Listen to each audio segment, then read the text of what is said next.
ವೇದಾಂತ ಬಂದು ಕೇಳಿದ್ರೆ ನೀನು ಯಾವುದಕ್ಕೂ ಬಗ್ಗಬೇಡ. ವೈಜಯಂತಿ ಅಮ್ಮನ್ನ ಮನೆ ಬಿಟ್ಟು ಯಾಕೆ ಕಳಿಸ್ತೆ ಅಂತ ಕೇಳು.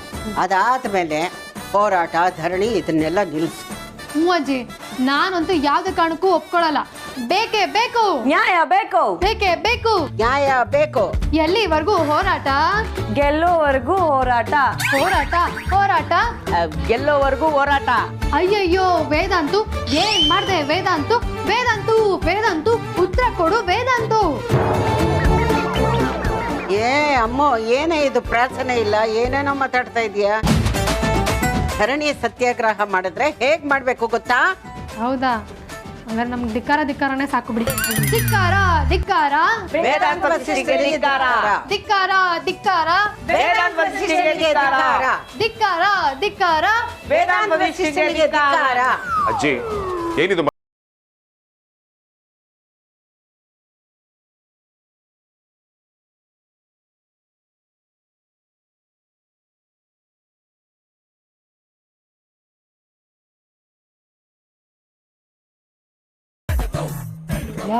ಕೇಳಿದ್ರೆ ಕೇಳ್ಕೊಳ್ಳಿ ಬಿಡಿ, ನಾನು ಆನ್ಸರ್ ಮಾಡಲ್ಲ.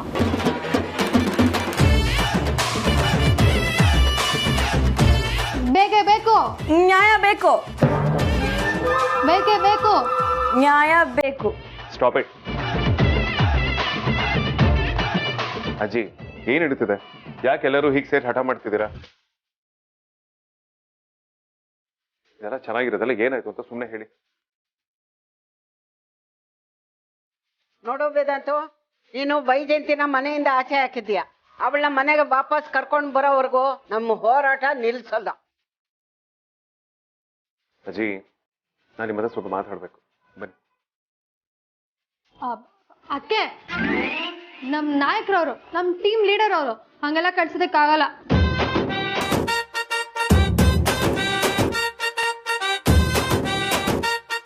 ಅಜ್ಜಿ ಪ್ಲೀಸ್ ಬನ್ನಿ. ಅಮ್ಮ ಸುಮ್ಮನೆ ಕೂಗಾಡ್ಬೇಡ. ಕಾಂಪ್ರಮೈಸ್ಗೆ ಏನಾದರೂ ಕರಿಬೋದು. ಅದೇನು ಮಾತಾಡ್ತಾನೆ ಅಂತ ನಾನು ಕೇಳ್ಕೊಂಡು ಬರ್ತೀನಿ, ಸುಮ್ಮನೆ. ಅಜ್ಜಿ ನೆನ್ಪಿರ್ಲಿ, ನಮ್ಮ ಕಡೆ ನೀವು. ಗೊತ್ತು ಬಿಡೆ, ಬಿ ಹ್ಯಾಪಿ, ನೋ BP. ಅಜ್ಜಿ ಪ್ಲೀಸ್ ಬನ್ನಿ.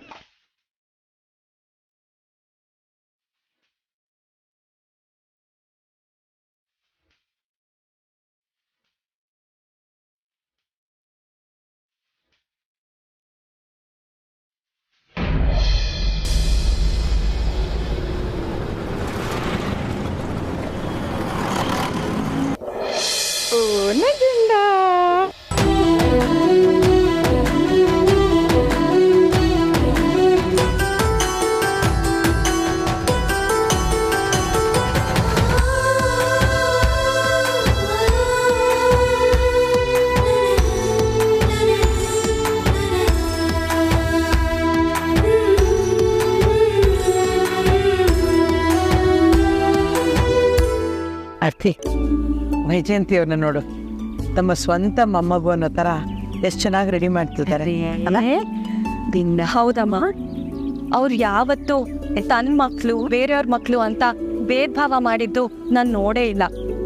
ಅವ್ರಿಗೆ ವೇದಾಂತ್ ಭಾವ ಆಗಲಿ, ವಿಕ್ಕಿ ಅವರಾಗ್ಲಿ, ಧ್ರುವ ಅವರಾಗ್ಲಿ, ಆದ್ಯ ಅತ್ಗೆ ಯಾರೇ ಆಗಿರ್ಲಿ, ಎಲ್ರಿಗೂ ತನ್ನ ಸ್ವಂತ ಮಕ್ಕಳಾಗಿ ಪ್ರೀತಿ ಕೊಟ್ಟಿದ್ದಾರೆ. ಆರ್ತಿ, ಇವ್ರನ್ನ ನೋಡ್ತಿದ್ರೆ ಮನೆ ಕೆಲ್ಸಕ್ಕೆ ಬಂದವರು ಅಂತ ಅನ್ಸೋದೇ ಇಲ್ಲಪ್ಪ. ಹೌದಮ್ಮ, ನಾನು ನಮ್ಮನೇಲಿದ್ದಾಗ್ಲೂ ಅಷ್ಟೆ. ವೈಜಯಂತಿ ಅಮ್ಮ ಕೆಲಸದವರು ಅಂತ ನಮ್ಗೆ ಅನಿಸ್ತಾನೆ ಇರಲಿಲ್ಲ. ವಿಕ್ಕಿ ಅವ್ರಿಗಂತೂ ವೈಜಯಂತಿ ಅಮ್ಮ ಅಂದ್ರೆ ತುಂಬಾನೇ ಇಷ್ಟ. ಅವರು ಮನೆಗೆ ಬಂದಾಗ್ಲೆಲ್ಲ ವೈಜಯಂತಿ ಅಮ್ಮನ ಹತ್ರನೇ ಮಾತಾಡಬೇಕು, ಅವ್ರ ಹತ್ರನೇ ಬೇಜಾರಾದಾಗ್ಲೆಲ್ಲ ಎಲ್ಲ ಹೇಳ್ಕೋಬೇಕು ಅಂತ ಹೇಳ್ತಿದ್ರು.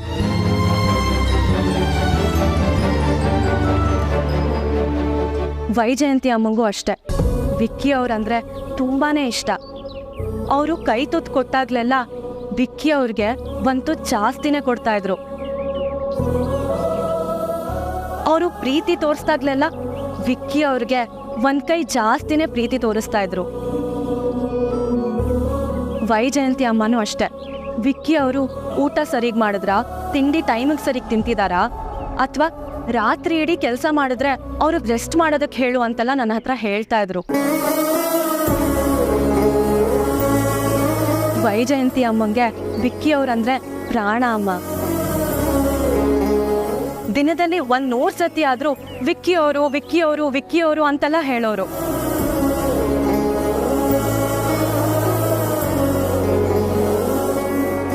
ಆದ್ರೆ ಈಗ ಅದೆಲ್ಲ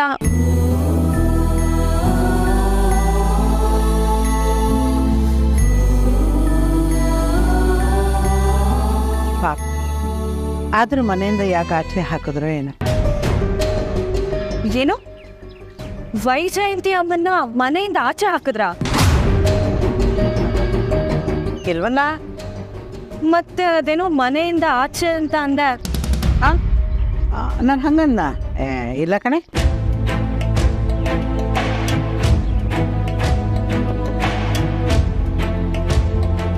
ಆರ್ತಿ ಅವರೇ, ನೀರ್ ರೆಡಿಯಾಗಿದ್ಯಾ? ಹಾಂ ರೆಡಿ ಇದೆ, ಬನ್ನಿ.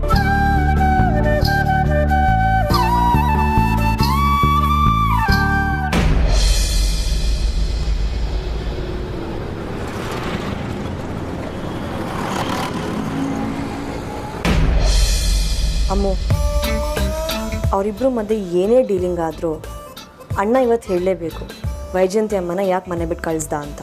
ಹೌದು ಅದಕ್ಕೆ ವೇದಾಂತ್ ಯಾಕೆ ಹೀಗೆ ಮಾಡ್ದ ಅಂತಾನೆ ಗೊತ್ತಾಗ್ತಾ ಇಲ್ಲ. ಸುಮ್ಮನೆ ಸೀರಿಯಸ್ ಆಗಿ ಕೇಳಿದ್ರೆ ಜಗಳ ಆಗುತ್ತೆ ಅಂತಾನೆ ತಮಾಷೆಗೆ ಕೇಳ್ತಾ ಇದ್ದೀನಿ. ಅವ್ನು ಯಾಕೆ ಹೀಗೆ ಮಾಡ್ದ ಅಂತ ನನಗೆ ಗೊತ್ತಾಗಲೇಬೇಕು. ಅದು ಒಬ್ರನ್ನ ಮನೆಯಿಂದ ಆಚೆ ಹಾಕೋಷ್ಟು ರೂಡಾಗಿ ಬಿಹೇವ್ ಮಾಡಿದ್ನ. ನಂಗೆ ನಂಬಕ್ಕೆ ಆಗ್ತಿಲ್ಲ ಅದಕ್ಕೆ. ನೋಡೋಣ ಇರಿ ಏನು ಹೇಳ್ತಾನೆ ಅಂತ.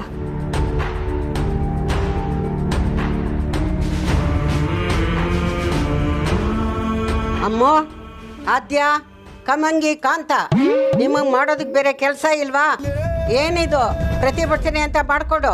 ಸುಮ್ಮನೆ ಹೋಗಿ ಕೆಲಸ ನೋಡೋಗೆ ಹೋಗಿ. ಮೊದಲು ಜಾಗ ಖಾಲಿ ಮಾಡಿ. ಎಲ್ಲಿದ್ದ?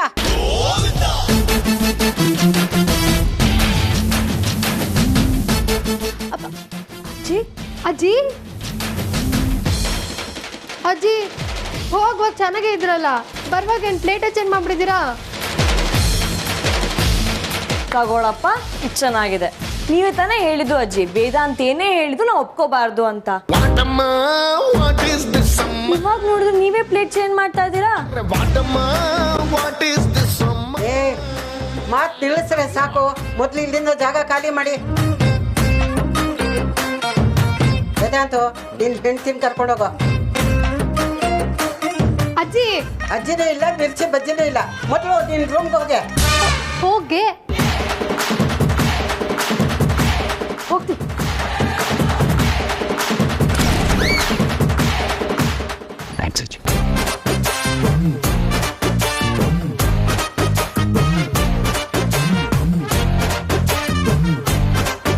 ಯಾವುದಕ್ಕೂ ಅಜ್ಜಿ ಹತ್ರನೇ ಒಂದ್ಸತಿ ವಿಚಾರಿಸ್ಬಿಡ್ತೀನಿ, ಬಡ ಬಾಸ್ ಜೊತೆ ಅಲ್ಲಿ ಏನು ಮಾತಾಡಿದ್ರು ಅಂತ.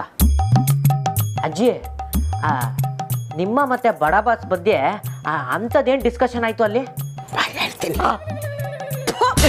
ಹೋಗ ಕೆಲಸ ನೋಡೋಗ.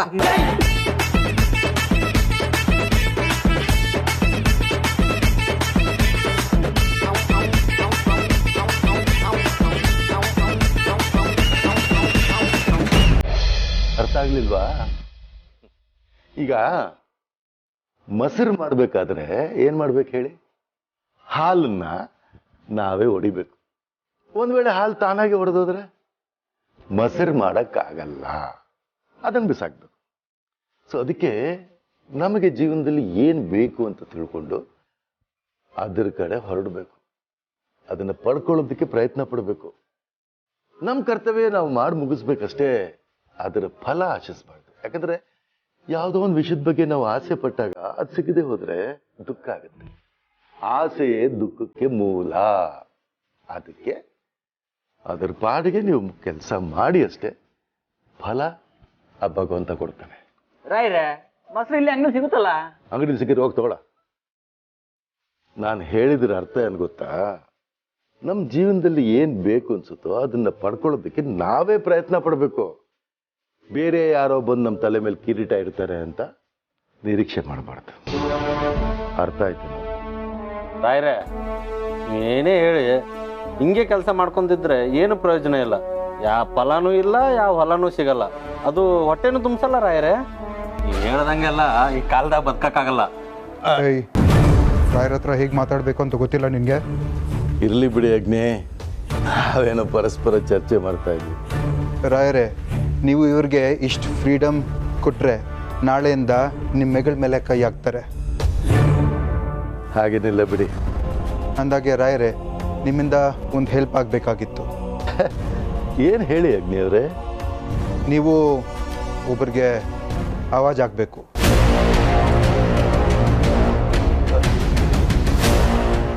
ಅಂದ್ರೆ ಅರ್ಥ ಆಗಲಿಲ್ಲ. ಅಂದರೆ ನೀವು ಒಬ್ಬರನ್ನ ಹೆದರ್ಸ್ಬೇಕು ಅಂದು. ನನ್ನನ್ನು ನೋಡಿದ್ರೆ ಯಾರಾದರೂ ಹೆದರುತ್ತಾರೆ?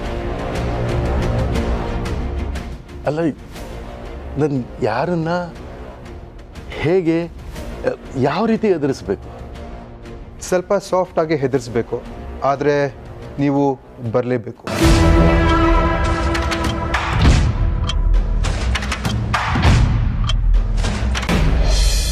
ನನ್ನ ಮಾತು ಕೇಳ ಮುನಿಯ. ನಿನ್ನ ಮಾತು ನಾನು ಕೇಳಲ್ಲ ಕಣಯ್ಯ. ವೈಜಯಂತಿ ಅಮ್ಮನ ಮನೆ ಬಿಟ್ಟು ಹೋಗು ಅಂತ ಯಾಕೆ ಹೇಳಿದೆ ನೀನು? ನೀನು ಅವ್ರನ್ನ ಸ್ವಂತ ತಾಯಿ ಥರ ನೋಡ್ತಿದ್ದೆ. ಸಡನ್ನಾಗಿ ಏನಾಯ್ತು ನಿನಗೆ? ಅಥವಾ ವೈಜಯಂತಿ ಅಮ್ಮನ ಏನಾದರೂ ತಪ್ಪು ಮಾಡಿದ್ರಾ? ಇಲ್ಲ ಇಲ್ಲ, ಅವ್ರು ತಪ್ಪು ಮಾಡಿರೋದಕ್ಕೆ ಸಾಧ್ಯನೇ ಇಲ್ಲ. ಪಾಪದಲ್ಲಿ ಪಾಪದವ್ರವ್ರು. ಆದರೂ ವೇದಾಂತ್, ನೀನು ಯಾಕೆ ಇಷ್ಟೊಂದು ಕ್ರೂರಿ ಆಗ್ಬಿಟ್ಟೆ? ಅಮೂಲ್ಯ, ಅಮೂಲ್ಯ, ಸ್ಟಾಪ್ ಇಟ್. ನೀನು ಅದನ್ನು ಇಷ್ಟೇನು ಅರ್ಥ ಮಾಡ್ಕೊಂಡಿರೋದು? ನೀನು ಏನಾದರೂ ಹೇಳಿದ್ರೆ ತಾನೇ ನೀನು ಅರ್ಥ ಮಾಡ್ಕೊಳ್ಳೋದಕ್ಕೆ. ನೀನೇನು ಹೇಳ್ತಾನೆ ಇಲ್ವಲ್ಲ. ನಾನು ಕೇಳ್ತಾನೆ ಇದ್ದೀನಿ, ಯಾಕೆ, ಏನಾಯಿತು, ವೈಜಯಂತಿ ಅಮ್ಮನ ಯಾಕೆ ಮನೆ ಬಿಟ್ಟು ಹೋಗಿ ಅಂದೆ ಅಂತ. ನೀನು ಹೇಳ. ಅಮೂಲ್ಯ, ಅಮೂಲ್ಯ, ಅಮೂಲ್ಯ,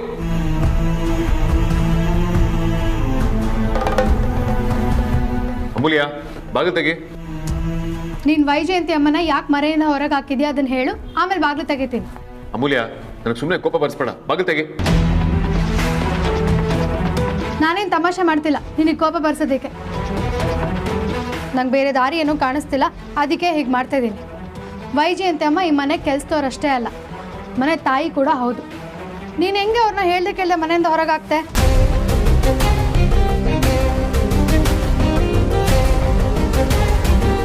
ಅಮೂಲ್ಯ, ಸುಮ್ಮನೆ ಹಠ ಮಾಡಬೇಡ, ಬಾಗಿಲು ತೆಗಿ. ಪದೇ ಪದೇ ತಪ್ಪು ತಪ್ಪು ಅಂತ ಯಾಕೆ ಹೇಳ್ತಿದ್ಯಾ? ಡೋರ್ ಓಪನ್ ಮಾಡು. ಮಾಡಲ್ಲ ಅಂದರೆ ಮಾಡಲ್ಲ ಅಷ್ಟೇ. ನೀನು ಹೋಗಿ ನಾಳೆನೇ ವೈಜಯಂತಿ ಅಮ್ಮನ ಮನೆ ಕರ್ಕೊಂಡು ಬಂದ್ರೇ ಡೋರ್ ಓಪನ್ ಮಾಡೋದು. ಅಮೂಲ್ಯ, ಹಠ ಮಾಡಬೇಡ, ಡೋರ್ ಓಪನ್ ಮಾಡು.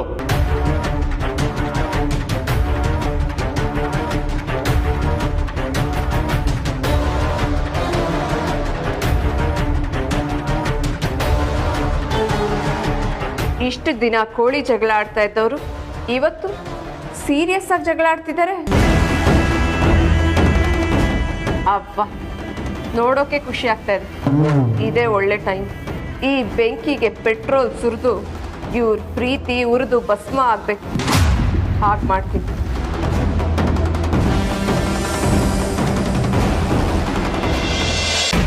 ಅಗ್ನಿ, ನನಗೆ ಈ ಹೆದರಿಸೋ ಬೆದರಿಸೋ ಕೆಲಸ ಎಲ್ಲ ಬರಲ್ಲ.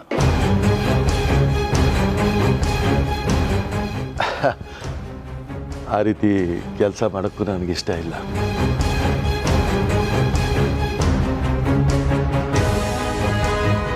ನೋಡಿ ರಾಯರೇ, ನಾನು ಅಗ್ನಿ ಆಗಿ ಕೇಳ್ತಾ ಇಲ್ಲ, ಒಬ್ಬ ಹೆಲ್ಪ್ಲೆಸ್ ಅಣ್ಣ ಆಗಿ ಕೇಳ್ತಾ ಇದ್ದೀನಿ. ಪ್ಲೀಸ್ ಇಲ್ಲ ಅಂತ ಹೇಳಿಬಿಡಿ ರಾಯರೇ, ಪ್ಲೀಸ್. ಏನಂತ ಅರ್ಜೆಂಟ್ ವಿಷಯ ಅಲ್ಲ? ಎಲ್ಲಿಗೆ ಹೋಗಬೇಕು, ಯಾರನ್ನು ಎದುರಿಸ್ಬೇಕು? ನೀವು ನೋಡಿದ್ರೆ ಕೈ ಮುಗಿದು ಹೆಲ್ಪ್ಲೆಸ್ ಅಣ್ಣ ಅಂತ ಹೇಳ್ತಾ ಇದ್ದೀರಾ. ಆ್ಯಕ್ಚುಲಿ ಏನು ವಿಷಯ? ರಾಯರೇ, ನನ್ನ ತಮ್ಮನೊಬ್ಬ ವಾಚ್ಮ್ಯಾನ್ ಮರ್ಡರ್ ಮಾಡಿದಾನಂತ ನನಗೆ ಡೌಟ್ ಇದೆ. 7 ತಿಂಗಳ ಮೇಲೆ ಆಯಿತು, ಆದರೆ ನನ್ನ ತಮ್ಮ ಇನ್ನೂ ಸಿಗಲಿಲ್ಲ. ಬದುಕಿದ್ರೆ ಇಷ್ಟರಲ್ಲಿ ಅವನು ವಾಪಸ್ ಬರಬೇಕಾಗಿತ್ತಲ್ಲ. ನನ್ನ ತಮ್ಮ ಏನು ಮಾಡಿದ್ದಾನೆ ರಾಯರೇ? ಸಾಯಿಸಿದ್ರು. ಬಾಡಿ ಎಲ್ಲಿದೆ? ಬಾಡಿ ಸಿಕ್ತಲ್ಲ ರಾಯರೇ. ನನ್ನ ಸ್ಟೈಲಲ್ಲಿ ಕೇಳಬೇಕು ಅಂತ ಟ್ರೈ ಮಾಡಿದೆ, ಆದರೆ ಬಾಯಿ ಬಿಡ್ತಿಲ್ಲ. ಅದಕ್ಕೆ ನಿಮ್ಮ ಹೆಲ್ಪ್ ಕೇಳ್ತಾ ಇರೋದು. ನಿಮ್ಮ ಸ್ಟೈಲ್ ಕೇಳಿದರೆ ಹೇಳ್ತಾರೇನಂತ. ಪ್ಲೀಸ್ ರಾಯರೇ, ನೀವು ನನ್ನ ಜೊತೆ ಬರಲೇಬೇಕು.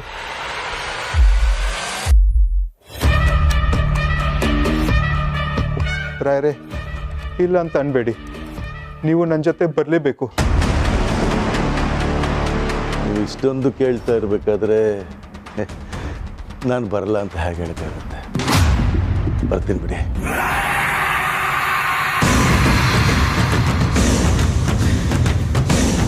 ವಾಚ್ಮ್ಯಾನ್ ಮಂಜುನಾಥ್, ನಿನ್ನ ಬಾಯಿ ಹೇಗೆ ಬಿಡಿಸ್ಬೇಕು ನನಗೆ ಚೆನ್ನಾಗಿ ಗೊತ್ತು. ಪಾಪ ಸೂರ್ಯನಾರಾಯಣ ವಶಿಷ್ಠ ಒಂದೇ ಸರಿ ಕರಗೋದ.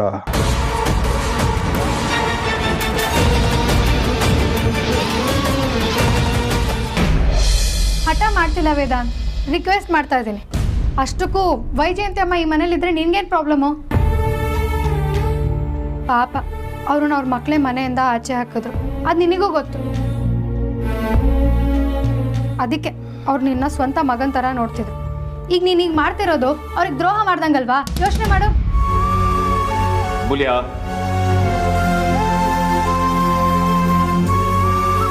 ನನ್ನ ಮಾತು ಕೇಳು. ವೇದಾಂತ್, ಏನಾಯ್ತು? ಯಾಕಿಬ್ರು ಹೀಗೆ ಜಗಳ ಆಡ್ತಾ ಇದ್ದೀರಾ? ಅದು ಯಾರೋ ಮೂರನೇವ್ರಿಗೋಸ್ಕರ. ನೀವಿಬ್ರು ಇಷ್ಟಪಟ್ಟು ಮದುವೆ ಆದವ್ರು ಹೀಗೆಲ್ಲ ಜಗಳ ಮಾಡ್ಕೋತಾರ?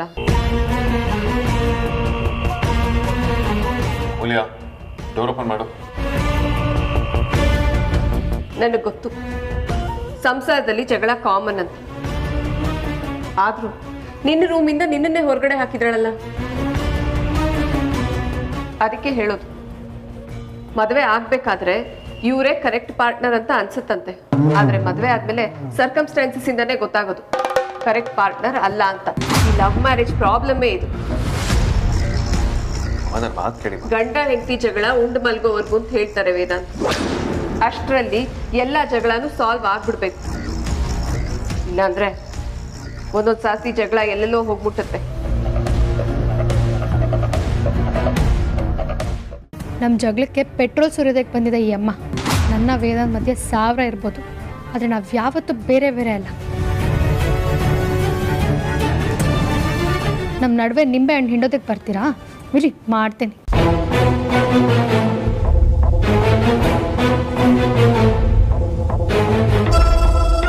ವೇದಾಂತ್, ನೀನು ಸೀರಿಯಸ್ ಆಗಿ ಅನ್ಕೊಂಡ?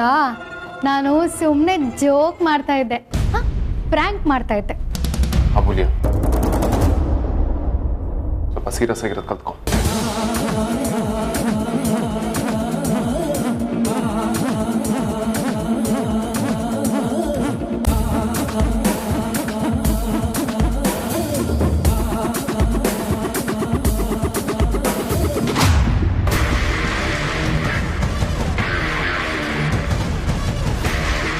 ಅತ್ತೆ, ನಾವು ಸೀರಿಯಸ್ ಆಗಿ ಜಗಳ ಆಡ್ತಿದ್ದೀವಿ ಅನ್ಕೊಂಡ್ರಾ? ಅಯ್ಯೋ ಹುಚ್ಚು ಅತ್ತೆ, ಸಾರಿ ಫ್ಲೋ ಹೇಳ್ಬಿಟ್ಟೆ. ನೀವು ಕಪ್ಪಿನ ಸಾಸರ್ ಜಗಳ ಆಡೋದು ನೋಡಿದ್ದೀರಾ? ಹೋಗ್ಲಿ, ಬ್ರೆಡ್ ಆ್ಯಂಡ್ ಬಟರ್ ಜಗಳ ಆಡೋದು ಯಾವತ್ತಾದ್ರೂ ನೋಡಿದ್ದೀರಾ? ಇಲ್ಲ ತಾನೆ. ಅದೇ ಥರ ಈ ಅಮೂಲ್ಯ ಮತ್ತು ವೇದಾಂತ್ ಆಗಾಗ ಹೆಲ್ದಿ ಆರ್ಗ್ಯುಮೆಂಟ್ಸ್ ಮಾಡ್ತಿರ್ತೀವಿ ಅಷ್ಟೇ. ಅತ್ತೆ, ಏನು ಗೊತ್ತಾ, ಕೆಲವರಂತೂ ಗಂಡ ಹೆಂಡತಿ ಜಗಳ ಆಡ್ತಿದ್ದಾರೆ ಅಂದರೆ ಸಾಕು, ದಾಂಪತ್ಯ ಜೀವನನೇ ಮುರಿದೋಯ್ತು ಅನ್ನೋ ಥರ ಖುಷಿ ಪಡ್ತಾರೆ. ಅದೇ ಪಾಪ ಅತ್ತೆ, ನೀವು ಆ ಥರ ಅಲ್ಲ, ನೀವು ತುಂಬ ಒಳ್ಳೆಯವರು. ಸರಿ ಅತ್ತೆ, ನನಗೆ ತುಂಬ ನಿದ್ರೆ ಬರ್ತಿದೆ, ಮಲ್ಕೋತೀನಿ. ಬಾಯ್ ಅತ್ತೆ, ಗುಡ್ ನೈಟ್.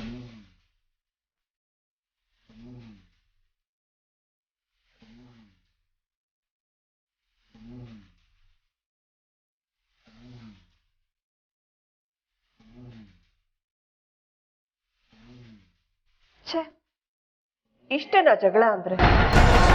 ನಾನೇನೋ ಇವ್ ಜಗಳಕ್ಕೆ ಮನೆನೇ ಹತ್ಕೊಂಡು ಉರಿಯುತ್ತೆ ಅಂತ ಅನ್ಕೊಂಡಿದ್ದೆ. ನಾನೆಲ್ಲ ಹಾಳಾಯ್ತು.